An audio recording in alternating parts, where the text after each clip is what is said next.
so what are we working on? Okay, so we get to a point, this is for the second part of the book, or yeah, the second.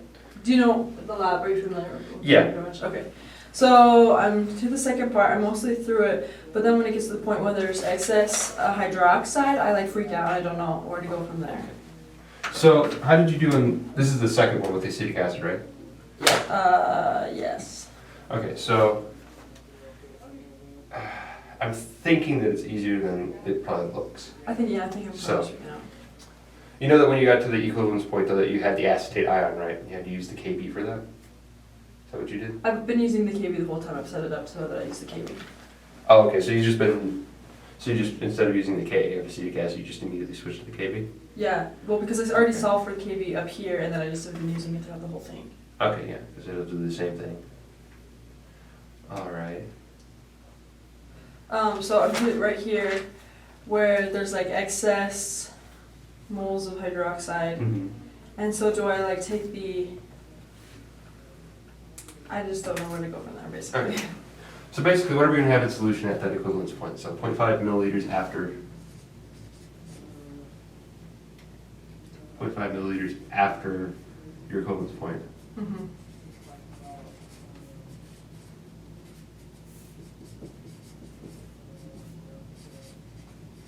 Okay, so what are we going to have in solution at that point? Like how many moles? We're gonna have 0.1033 moles, or Not quite that, just like what do we have there so far? If we were to look into this beaker, what would we have in the beaker? Oh, you would have acetic acid. Would we have any acetic acid? No, you wouldn't have any acetic acid.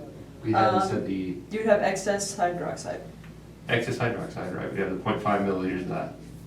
What else would we have? You do have. We're past the equivalence point. What does this turn into?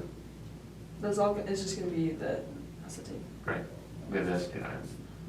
Okay, so what do we know about these two ions that are in solution right now? One is the conjugate base of. Conjugate base of the weak acid, right? Yeah. How strong is this conjugate base? I don't know. That's where I'm kind of confused. Is it pretty strong? Well, we can figure it out actually. What's the Ka for HAC? 1.8 times 10 to the negative 5. Right. We can find then the Kb of AC, right? Right. So you just go 1.0 times 10. So 0 times 10 to the negative 14.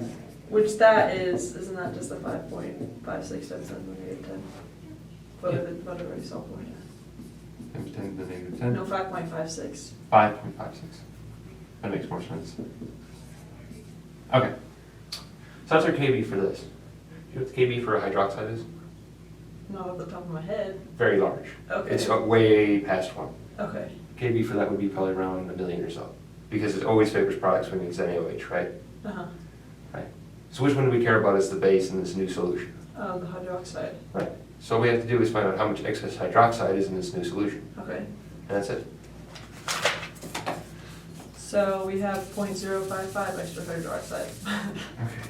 So excess OH 0.055? Yep, Is that moles or is that molar? that's moles. Okay. All right. So what's the next step we should do from here? That's what I don't know. Okay. So if we have moles and we want to get pH, right? What's Yeah. pH? pH is the negative log of concentration. Right. So that means we need concentration somewhere. We need to get to this H plus concentration. So how can we do that? By adding some OH. Wait, can we time out for a thing? This is how Okay. you get the excess, right? Like, because you just take the difference between the two. Yes. Okay. Mhm. But now, what's the question you just asked? Okay. So we need to get to this concentration of Also, H how do I plus. get to the concentration? Yeah. Well, don't I have to set up like the ICE table and things like that? Do we need to for OH? I don't know. Okay. Is So that your question? it kind of is. So if we know about NaOH as a strong base, right? If I were to write out a nice table, an example, like if I had 1 molar of this, change equilibrium, you know what your change value is?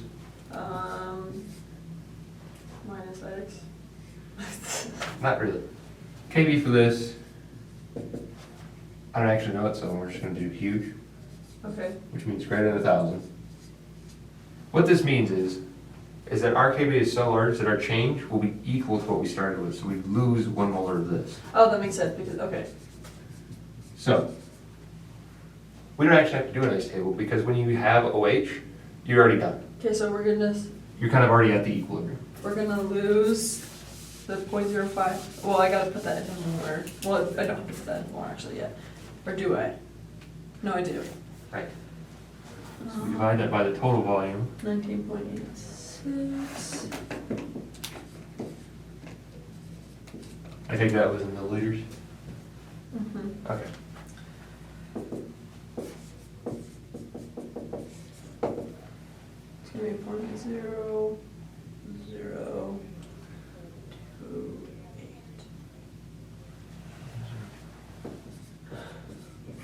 All right.